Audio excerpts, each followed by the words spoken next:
swyddog codi arian yn Rubicon Dance. Mae gen i ddiddordeb byw yn y celfyddydau gan gynnwys celfyddydol, cerddoriaeth, drama a dans, ac felly roedd y syniad o droi'r hobi yna yn yrfa wir yn apelio ato fi.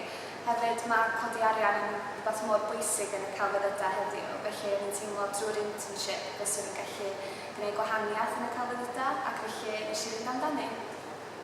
Mae wedi gwella fy hyder yn ymwerthol.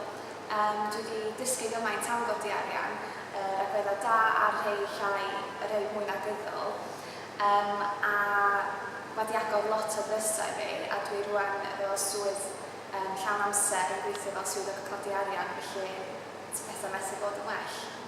Mi faswn i'n dweud wrth unrhyw un sydd wedi diddordeb yn y celfyddydau i sicr ymgeisio ar gyfer yr internship, a jyst i wneud y mwyaf o bob profiad sy'n cael ei gynnig atoch chi.